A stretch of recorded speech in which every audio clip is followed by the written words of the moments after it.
What's going on, everybody? Welcome back to the Absolute Auction Podcast. I'm your host, Ryan Miner. With me, as always, Adam Segal. Adam, what's going on, my friend? Good, man. Training camp is kicking off, so everyone's in the best shape of their life, and we're seeing highlight reel plays, and got to watch out for that coach speak and everything. But exciting first preseason games on Thursday, and so looking forward to getting some real football back here pretty soon.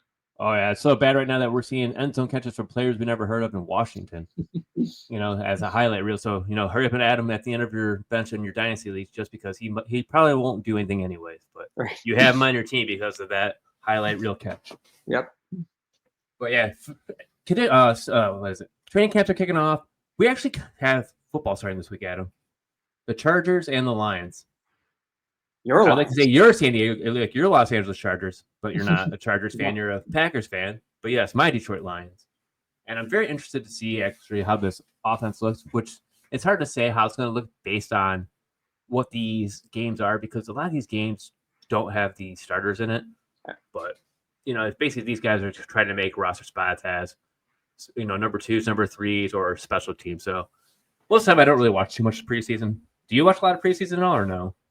I usually watch the first game, like the Hall of Fame game, just because I'm like so amped just to see some real football again. But I'll pay more attention probably at the third preseason game, just in case there's any injuries and how players look if they get their starters in there. But it's just great to have real football back. I'm excited. Yeah, me too. It seems like in a blink of an eye, like it just ended, and now here we are again. And it's like the same thing, from tackle football for me. My season actually starts today, here on Monday as we're recording this. So 6 o'clock tonight, I'll be out there in the nice, hot, humid heat, 96 degrees out. So I'll be sweating quite a bit, getting ready for the upcoming season here. So I'm super excited for that. But yeah, Adam, training camps are kicking off. We got a little bit of news to hit on. And the one quick one we should talk about is, Matthew Stafford's injury. What is up with him? It always seems like he's always injured 24/7, but he always plays through it. And he's like my type of guy. Do you think this affects the values of Puka Nacua and Devontae Adams at all, or should we look at more Kyren Williams starting to move up? What's your thoughts on that? I think it definitely could affect the values. I mean, like you said, Stafford, he's got such a lengthy injury history, dating back to pretty much when he first came into the league. So I think there are some people that could potentially feel a little concerned about how it's going to affect, the skill position players on the Rams. There was a funny video going around recently showing, that the backup is Jimmy Garoppolo, and Adams had Garoppolo when he was in Vegas, and absolutely, he was like in hell when he was there with Garoppolo playing. So I don't think Adams is particularly happy, but yeah, I mean, if your auction leagues, if you can get some good prices and some good values on the Rams, I would say take it just because the upside is definitely there when Stafford is playing. But yeah, he's just got such a lengthy injury history, but it definitely could provide some value if people in your auction drafts are a little nervous. Yeah, I mean, I think the best value right now would be Stafford just because he's stuck on that back injury, which it seems to always be never ending. I mean, he had it here when he was up here in Detroit, but he always outperforms his AAV, ADP, however anyone wants to look at it. Basically everyone's drafting him as a back end QB2. I think he's got QB1 upside still. I mean, if we're drafting Puka Nacua, which I think is at the highest, I feel like he's overvalued. And then that Devontae Adams would be more of like the undervalued there because I think Adams actually will take away from what Puka does. And then Kyren Williams will be there to exploit the running game as always. Yeah, I mean, I think that's a good point. It's possible that in your auction drafts that there are people that are just going to shy away from Stafford and the Rams skill position players, which could potentially open up some really good value if you want to draft those guys. And as we always talk about, it's always about the value on these players, not necessarily who you're drafting, but the value you're getting. And yeah, if Stafford is playing, if he's still an elite quarterback, I mean, his players are still awesome. They've got a great offense, I think an underrated defense. And I think he's going to be in a good position to set those guys up for a lot of scoring opportunities. So yeah, if there's value there, absolutely draft those guys. Yeah, and speaking of value, like moving on to the Los Angeles Chargers, Rashawn Slater signs the highest paid offensive lineman with $114 million extension, $92 million of it guaranteed over the next 4 years. Are you drafting this running back committee here of Omarion Hampton or Najee Harris? Because I'm all over Omarion Hampton. Like, I can't express enough how much I love him as a solid RB2 for me. Yeah, I mean, I think everyone's pretty aware that, Greg Roman in that system, they love to run the ball. And kind of like what we just talked about in, LA with the Rams, if there's someone who is, in your auction drafts, if they're, feeling a little skittish on on Harris because of, the eye injury, that could potentially open up the door for Hampton to, get a sizable workload in an offense that we know was really going to want to emphasize the run. And yeah, I mean, Hampton, a lot of people had Hampton, not that far behind Genti in the draft. So he's obviously extremely skilled. And it could end up being like a 60-40 split between him and Najee during the season. But again, it's going to be such a run-focused offense that I think Hampton is probably a good value for where he's going right now. His price is probably going to go up as we get closer to drafts actually kicking off here, especially if the news on Harris doesn't improve. But we've seen rookie running backs just explode when they come in. So I think Hampton has a good opportunity to have a really good year. And overall, like, this is one of the best rookie classes we've seen in a while. So it's kind of nice to have the transitions change back to where running back heavy, which is one of my favorite type of drafts, is tending to lean. So Omarion Hampton all the way. I can see him eventually, if everyone keeps thinking the way you and I think about him, being an overvalue. But if you're able to have early drafts, like we've already said, some people have started their drafts early, you might still be able to get him at a current good value. Yeah. But yeah, we had a fun episode today, Adam. We're doing what? Overvalued players this week. Undervalued. Oh my God. I am wrong. Undervalued players. That's right. I changed the show sheet and I didn't update the title on the script here. Whoops, my bad. I'm sorry, man. I was on vacation, so trying to come back, being in the heat on a camping trip was quite a bit much. Still trying to recover. So, but hey, to kick it off, we have a fun. We're gonna do 5 each, so we're gonna have 10 total players who are undervalued as of right now in your fantasy football auction draft. And I'm gonna kick you off first, man, because this tight end just signed a big extension. And this is he signed the extension after you and I were chattering of players that we want to look at as undervalues. And we're gonna look at Jake Ferguson here as one of your favorite undervalued tight ends. Please tell me why we should be drafting Jake Ferguson at such a cheap value too. Yeah, I mean, like you said, he just signed, massive contract extension, 4 years, $52 million, makes him the highest paid tight end ever in Cowboys history. And he's going for just $2 in both formats, which I think is just a steal at this point. His contract, obviously, Dallas obviously views him as a core piece in their offense. And I think we can expect that they're probably going to be, once again, one of the most pass-heavy offenses in the league. Even with Ferguson's injuries, even with those aside last year, he still finished as a top 10 tight end in targets. He had 86 targets in just 14 games, which is pretty impressive. And that kind of volume is pretty rare, especially at this price point. And especially for a guy that's like locked into a starting role and already proven that he can produce. If you're punting on the tight end position, kind of waiting late to grab your tight end, Ferguson is pretty much exactly the kind of guy you want to target. He's cheap, he's consistent, he's tied to a high volume offense, and I think you can view him as pretty much a plug and play tight end too, with a very safe floor.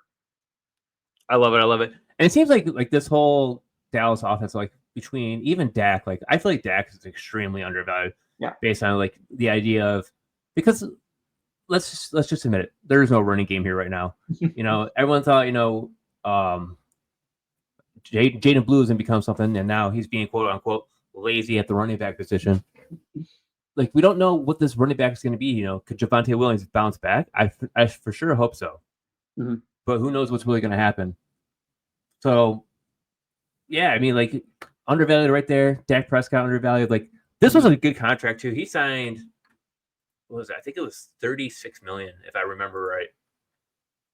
With let me see here real quick. I'll pull it up. It was 4-year extension, so he's good through 2029. And it was 4 years, $52 million. Mm-hmm. While Michael Parsons still wants a contract. So, right. So the defense will be struggling, looks like, if Michael Parsons doesn't sign or anything. So this offense could be explosive. And getting Ferguson as a tight end 1, or if you want him as your tight end 2 at this cheap, which I recommend pairing him up with another tight end. You know, if you're going to go late, this is a good year to go late. Don't go greater. It's greater late. You know, you get either one of the top 3 or go later than that. Yeah. So for sure. All right, Adam, we're going to move on. And this is one running back, you know, we're talking offline here about. And the hate for Alvin Kamara just keeps going too far. And it shows on this graph that, you know, it was kind of going up and down at first. And in 1 QB, he's dropping down significantly.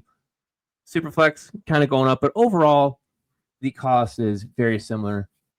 And I love it because everyone thinks the Saints are tanking every year.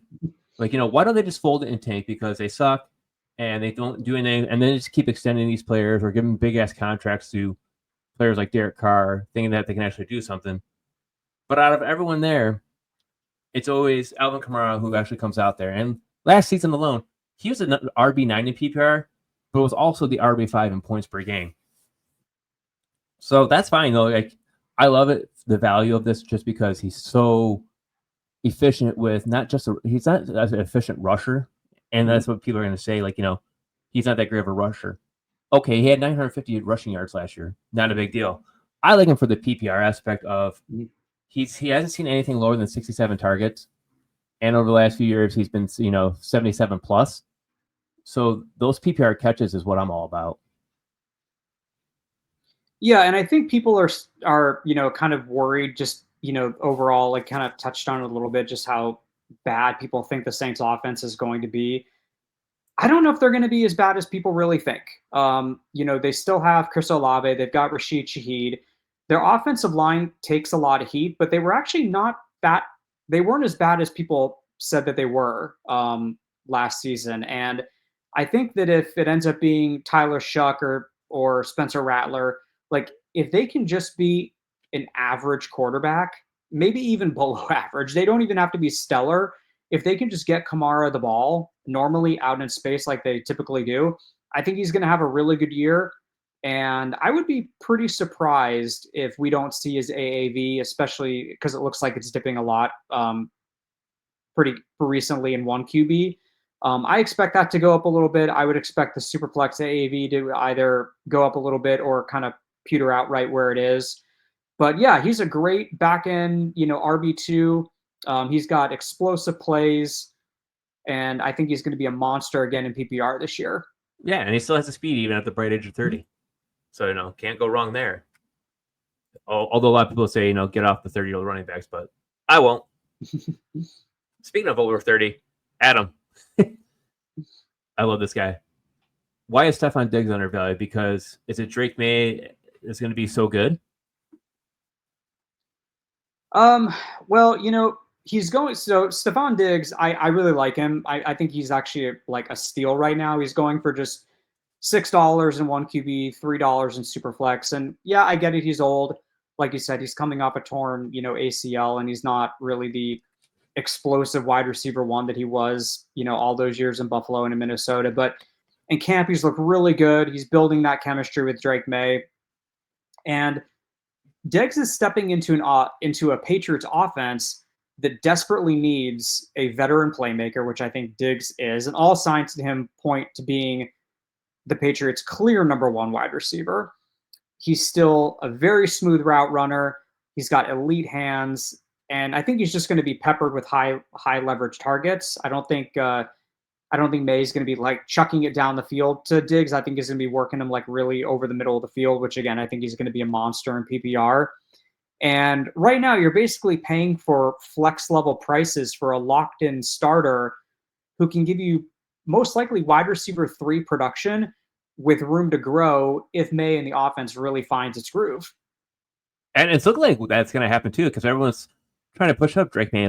He's like a borderline QB1. He's back in QB. He's a high end QB2, like QB 13, 14. A lot of rankings I see, and I love it because I mean I was always a huge fan of him at North Carolina, watching him throw. He has people compare him to Josh Allen.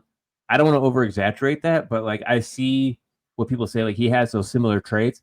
He does have a good cannon on him. He does have the rushing upside, and I think this is a good pick for you to go with that, especially because when's the last time the Patriots actually had a wide receiver one? Ever since Tom Brady, Randy Moss, I think that was like the true, wide receiver one they ever had there in the longest time.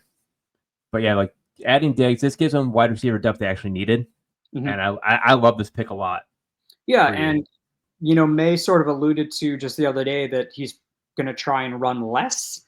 So if that's true, that just means that they're going to be throwing even more, and it's going to be Diggs, I think, getting those short, intermediate targets. He can still work the sidelines, obviously, but I think Diggs is going to be a huge beneficiary, especially if May does run a little bit less. And I think for this kind of value, for the level of like weekly consistency that he's going to give auction drafters, I think this is an absolute value right now. Oh, absolutely, absolutely. Moving on, we're going to look at, let me try to see if I can pull him up. Actually, I'll do him. We're going to go Travis Etienne. Why the hate for a player who 2 years ago was an RB1 in our fantasy football leagues? That's what I don't understand. Yeah, the team collapsed last season, and he wasn't as great. It was more of the Tank Bigsby game that everyone fell in love with and allowed Travis Etienne to fall behind. But, like, dude, come on. Like, I feel like this is just getting to be, like, you're getting RB1 for free. Like, out of all three running backs, like, a lot of these running backs are close, like, between Tank Bigsby, Travis Etienne, Bashal Tutin. Their values are not that far off each other. Give me the former first-round pick all day, every day. Like, this just seems stupid. Like, they're trying. It's a whole new coach. You got Cohen there. This offense should explode around Travis Etienne. I feel like he's going to be the best pass catcher there. He's going to be the Bucky Irving that everyone that loved last season. I feel like this season, and Travis Etienne's going to have a nice bounce back year. I think pretty much everyone on the Jaguars offense is probably underrated and undervalued this year, including Lawrence. I think they're set up to have a really good year. And I think that people are freaking out a little bit too much over Bigsby. I think that, yeah, he could potentially end up being like the first and second down, kind of ground and pound player, but he doesn't really catch passes. I think that's more of Etienne's specialty. Etienne's probably going to be used a lot more in like the 2-minute drill, later in the games if they're falling behind, which they obviously could. I think the hate's gotten a little out of control with Etienne. There's definitely, it's within the realm of possibility that he ends up being their clear RB1 and just has a phenomenal season. And for this type of price that you can currently get him at, that seems like a value to me. Right? It's like, oh my gosh, how do you keep passing up on it? But hey, can't go wrong on that one, I feel like. But speaking of pass up on good players, Adam, Calvin Ridley. Why the love for Calvin Ridley so much? So I think Calvin Ridley is one of the sneakier values right now in fantasy auctions. As you can see, he's going for $15 in one QB and $8 in Superflex to me, which feels like an absolute bargain considering what he did last year. And obviously with Levis as his quarterback, he had 64 catches, he had over 1,000 yards, and he led the entire league in air yards with over 1,800. He had 22 explosive plays, and you've got a guy that is still winning deep and creating like big chunk gains. He had an over 80% snap share. His route participation was above 92%, and his true catch rate was north of 90%. Like, that's super efficient. And now you factor in Cam Ward, and reports are he's already building a good rapport with Ridley. And if Ward, I think, just has like just an average rookie year, I think Ridley could still really pop. And at this price, you're getting him basically as a wide receiver 2. He's the wide receiver 1 on their team. Absolutely no doubt about that. And he is going to be one of my flag plants this year. I am all in on Ridley for auction drafters this year. Hell yeah, one of your flag plants. And they have he's at age 30 too, which is surprising. But he actually came in the league quite old. I think he was 24 or 25 when he came in the league. So he's a young 30 because let's not forget he also was suspended that 1 year for the gambling thing. So he's a young 30. We could basically almost say he's like 28 in the NFL. Yeah. If make it like dog years. But I love the value out of him. And, I think it's a massive QB upgrade from Levis to Cam Ward. And Cam Ward seems to be exploding with this offense. So we've heard on the news about these players. But yeah, Calvin Ridley for sure, man. Just seems like a tremendous value. I'm surprised how low he is, to be honest. Yeah. I think he should be higher. And I see in one QB, he did creep up there at one point in mid-July and is now starting to come back down, which is great because now the value is going down. And same with Superflex. It peaked up and now it's coming back down. So great value. And if you are doing your drafts now, this might be the best time to go ahead and try and get them. Yep. All right, moving on. I'm going with mine, man, and that's CJ Stroud. 1 QB leagues, he's free. He's been drafted a few times, but he's $1. Superflex, $15. Now I get it. The offensive line was horrible last year. This season, it got even worse. They traded Laramie Tunsil away to the Washington Commanders, but let's not forget, they just lost Joe Mixon, so this running game's going to struggle, I think, in my mind.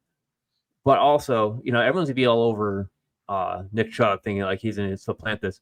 But I think Nick Chubb's going to be more in there blocking to help out this passing game because the passing game just, signed Christian Kirk. I actually traded for Christian Kirk, got him late, drafted a couple good wide receivers, and we still have Nico Collins, who's progressing to take that additional step forward. So I think this passing game is going to be what boosts Stroud back up because last season we were drafting him as a QB1. He was mid-tier. He was like QB 6 or 7 last year. And now we're getting him down at like QB 18, 19, 20 range, which is awesome because you don't have to draft him as your QB1. You can kind of just throw him on your bench and say, what the heck, let's see what happens here. Or especially in Superflex, you can take him as your QB2. But I like that for your QB1 upside. Yeah, I mean, I think people are a little nervous just because of the injuries, Like you said, the offensive line isn't great. Mixon's banged up. Tank Dell is going to be gone for the whole year. But to me, that just means I think that Stroud is going to have to really air it out. His price in 1 QB leagues is just like insane. I get it. If people may not want Stroud as like their starter, but for $1 to have him as your backup in a 1 QB league, like I would take that every day. And I think he's a great value in Superflex. Again, I think people are probably projecting him more as a Superflex quarterback or even as a quarterback 3 in those leagues. But we saw what he did in his rookie year. He had an outstanding rookie year. He's got Nico Collins. He's going to have to air it out this year. They still have a really good defense. And I think the market is just pretty much just a little nervous because of the injuries and just that banged up offensive line. Yeah, I think they're kind of giving up on him. Like last year, the hype was so high, it was almost ridiculous. Like we're overdrafting him. Yeah, and I feel like it went too far the other way now, and we're just underdrafting him. But no, like 100%. Like even a 1 QB, like say you want to pair someone later, like a high end QB2 or a back end QB1, he's also not a bad quarterback to also add as a backup in 1 QB, just to say, hey, what if scenarios. Yeah, there was definitely a major like market correction going from year 2 to year 3 with Stroud. Yeah. Oh, absolutely. Adam, we'll move on to another quarterback. And I'm actually quite curious on this one because he's been so injured last season and most people were surprised that he actually got that extension. I was extremely surprised he got the extension. That's Tua Tagovaioa. The value is so low, but is it worth it? Yeah, I mean, I think Tua is pretty much being I think he's one of the most overlooked players in auction values this year. And you can see he's same thing with Stroud. He's $1 in 1 QB leagues, even less expensive in Superflex, pretty much next to nothing. And, he missed 5 games last season. I get it. He's got, the injury history. But if you look at his pace from 2024, he was projected to pace to throw for over 4,400 yards, 29 touchdowns, which would have been top 5 in the league for yardage and top 6 for touchdown scores, ahead of plenty of big name quarterbacks costing, like 5 to 10 times or more. Tyreek Hill is back. He's healthy in the offense. He had that wrist injury last year. I think he's going to rebound, and they should be producing plenty of scoring chances. And I realize that Tua won't give you much on the ground, but he's got elite passing efficiency. He was actually best in pocket accuracy in the NFL last year. And you pair him with, his high-powered weapons. I think that makes him a really strong play. And in $4 in Superflex, he's a premium quarterback too. And in one quarterback leagues, he's like the perfect budget pick for, especially if you draft a guy that's got a lot of rushing upside. I think Tua can be a really good stack with that. And for drafters who like to really draft value based, Tua is exactly the kind of asset you're looking for. He's cheap, he's super efficient, he's tied to an explosive system, and I get it. He's got that injury risk, and he's not particularly flashy, but I think he can absolutely help win you your league by crushing his current price tag. And I hope he can actually do that, because there's so much where he has that game where you see like the way he played in Alabama, he was like dominant in Alabama, where he throws 4 touchdowns, 5 touchdowns, all these yards. And we see those some weeks last season when they played. But then he had those games where it's like, I don't know what the heck he's seeing. Is he seeing ghosts? And it's 2 to 3 interceptions, and then the fantasy points just freaking drop because he's not being efficient. Like, I don't know if it's being a left-handed quarterback has anything to do with it, because I know the whole ball comes out differently when you're throwing left-handed compared to right-handed. So I don't know if it's the receivers, but then that wouldn't make any sense, because 2 years ago, Tyreek Hill was doing just great, and so was Jalen Waddle. But with the concussions last season, it just seemed like Tua just took a step back, like he was afraid. I don't know if that's just me, but I felt like he was kind of like afraid and was just do more of the dinking and dunking. That's why Jonnu Smith and Devon Achane were able to explode on this offense and take their next step, while Waddle and Hill took a step back. So yeah. I hope it's true. I hope he does take a step forward. Like, I'm always cheered for these players to actually be beneficial. But at this value, I'd be willing to take that gamble on Tua at both costs, even 1 QB and Superflex. I would even take Tua and Stroud in the 1 QB and pair them together. $2 worth of quarterbacks. Excuse me. Yeah, I mean, and Tua, he averaged 17 points per game last season. I mean, that's like right where you want, sort of your back-end quarterback 1 to be. So at these prices, whether it's 1 QB or Superflex, for that type of value and the offense that he's tied with, I'm on board with Tua this year in auction drafts.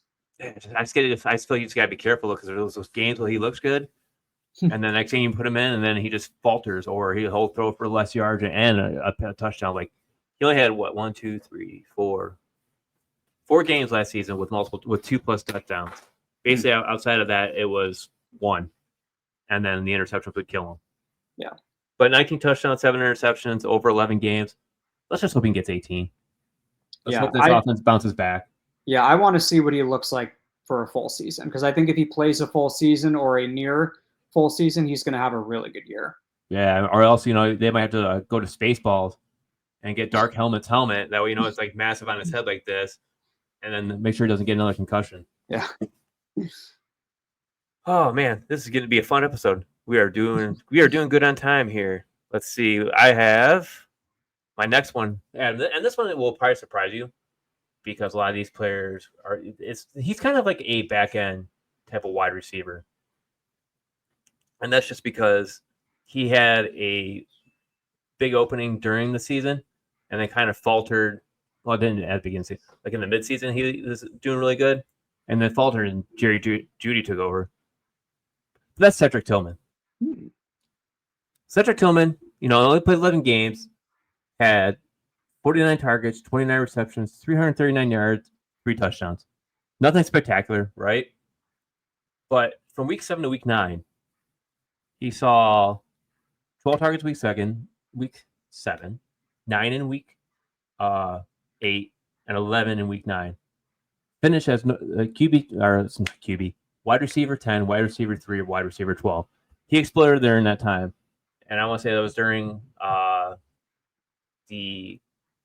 would be Joe Flacco era, I think, because it wasn't Deshaun Watson, because as we know he was suspended. But then got injured, and then kind of faltered after that because of I think he had concussion issues, if I'm right, and then missed the rest of the season.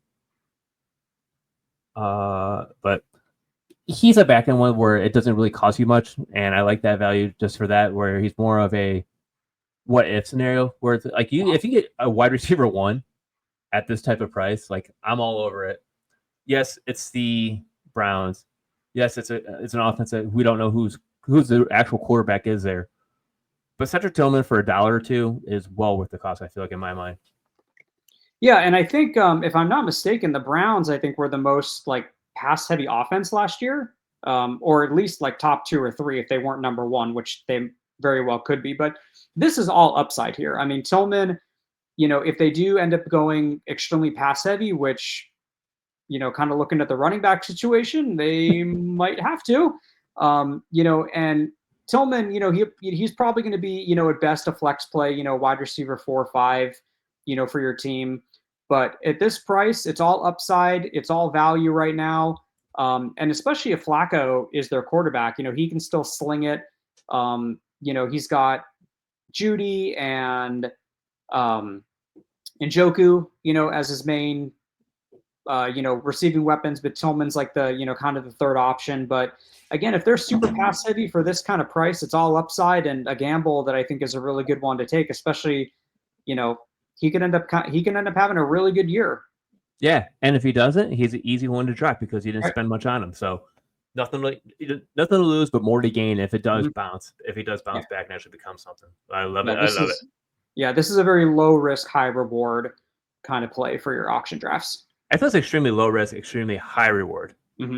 Because if he could do what he did from those early weeks, and that was after the Amari Cooper trade too. I forgot to mention that. So once Amari Cooper left, he exploded. Then Jerry Jeudy took over once the injuries started kicking in. And then Jerry Jeudy exploded at the end of the season because there was no more Cedric Tillman. Yeah. So good. All right, Adam. A running back that you have is one of my favorite running backs. I love him as an RB2. But the value is way too low here on Tony Pollard. Explain to me. Yeah, so let's talk about Tony Pollard for a minute. Yes. He's another guy that I think is really being overlooked in your auction drafts. His price, I think, right now is a major steal considering he just missed, 1 game last year, and he still finishes the RB21 in full PPR. So he's a steal right now. He totaled over 1,300 scrimmage yards. He had 260 carries, 41 receptions, and he averaged about 12 and a half points per game in full PPR. And even with the down year from the Titans offense, again, with Will Levis as their quarterback, Pollard saw almost 19 touches a game. And the advanced metrics really show that he remained extremely effective after the contact and on explosive runs. He is likely to lead the backfield in early down and goal line work, and even with kind of Tajay Spears in the mix there. If Pollard is able to see still about 15 to 18 touches a game, he's going to post 1,200 scrimmage yards and probably 7 to 9 total touchdowns. And at right around $10 or $13, depending on the format, you're getting an RB2 with consistent volume and upside at pretty much an RB3 price. I think he's like the perfect RB2 to target if you're someone who is drafting your team with like a hero RB build. Yeah, and it's crazy too, like looking at his value, like look at these costs. I almost feel like just by looking at just the cost in general, overall, people look at him more as a depth piece and not a reliable starter. Like if you're getting me at $13, there was he peaked at 15 in 1 QB. That's still a reliable starter. Like but that's like a running back 3.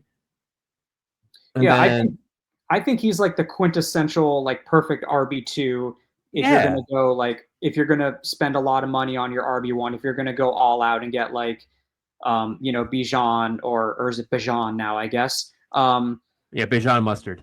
Yeah. Or a Barkley. Pollard's the perfect guy to spend, $10 to $15 on and have him locked in as your RB2. He's going to give you a great weekly floor, a ton of upside. So yeah, I think at this price, he's an absolute steal right now. But another thing too, like looking at this, I bet you a lot of people are afraid of how great Tajay Spears is, but have you ever seen Tajay Spears actually become like a true threat? Like, yeah, when Pollard went down, Spears came in, but then Spears couldn't even handle it because he doesn't have the frame to handle it. Where Pollard has a frame to handle it. Sure, he's averaged 4.1 yards per carry over the past few seasons, but still, like Give me Pollard at that carry, like you said too. He's getting the carries. This offense is going to operate better than it did last season. Will Levis at the helm was horrible. Cam Ward's definitely going to make this offense pop. I love the value on him, and I think for sure that we'll be drafting more. If I get him as a depth RB3 behind my RB2, I'm all over it. Even a flex play, I'm all over it, dude. Like, I'm not passing that value, but yeah, I am all over him also. Yeah. And then to wrap it up, and there was one player that we talked about. Actually, that wasn't one player we talked about. It was a whole offense we talked about saying it was going to struggle this year. That was the Tampa Bay Buccaneers of saying how much, each kind of was overvalued based on what they did last season. Mm-hmm. But there's one player alone that I liked a lot. Let me see if I can find him real quick. And that's the new rookie, Emeka Egbuka. So Mike Evans is at the peak. He's aging out. He still has a 1,000-yard season, and we still live on that. The touchdown upside isn't there like it used to be. Baker Mayfield, we saw possibly peak out at QB4. Can you repeat that and still be a top-end QB1? And Chris Godwin. This is one that I love to say. Like when they do the photo shoots of the players and in their uniforms and stuff, showing the new uniforms. I don't know if you saw it, but they had Chris Godwin there, and that ankle, I think it was either his left one or his right one. One of those two ankles that when they ended up hurting was still swollen. Mm. And I don't know do you ever listen to New Heights podcast? No, I'll have to check them out. Yeah, so they did their final episode for the season last week. Definitely go check them out. They're Travis Kelce, Jason Kelce, great podcast. Let's do. Oh yes, okay.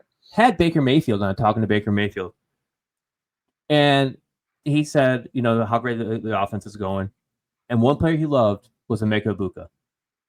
He said, no matter where you put Emeka Egbuka on the field, he produced. Not like a rookie, but like a veteran. Like, he was so far ahead of the script that he looks better than what he should. So if you can get a wide receiver this late in your draft, a bench depth, take it. Like, for me, I love, out of all the values here, he's the one Tampa Bay Buccaneer I want. And I think it's kind of interesting because I think, if I'm not mistaken, all the players we talked about on the show, his is the only one where it's actually gone up in price rather than some sort of convergence or going down. Egbuka is the one that's actually been going up in both formats. And I think that it kind of makes sense. I think drafters are getting a little nervous about Godwin, like you mentioned, how bad his injury really is. Is he ever going to really, come back and be the same? And it's worth noting. I mean, if Godwin, if he re-injures himself or just doesn't perform, Egbuka is going to be their main slot guy, and they've got, Mayfield back there who's going to be slinging it again, tied to a good offense. Yeah, this is a great depth piece. Someone that's like all upside. And yeah, I like the value. If Godwin is injured and doesn't play very well or doesn't play a whole lot, and Buka's going to slide back in there and be the slot guy, we've seen how valuable that is in Tampa Bay's offense. So yeah, I like this a lot. And let's not forget, Emeka Egbuka came from Ohio State. And what is Ohio State known as now? Wide receiver U. So, well, that was good, Adam. We got 10 great undervalued players listed for everyone to hear. I'm curious to hear what other people have to say of, what they say. Because when we did the overvalued players, Adam, we got a lot of flack on the players we chose, especially on Reddit. Reddit hated it.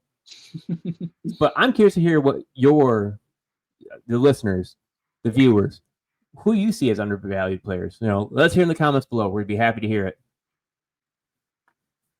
But Adam and I, we got to get out of here, my friend. I got to get ready here for football soon, and it looks like it's about to rain.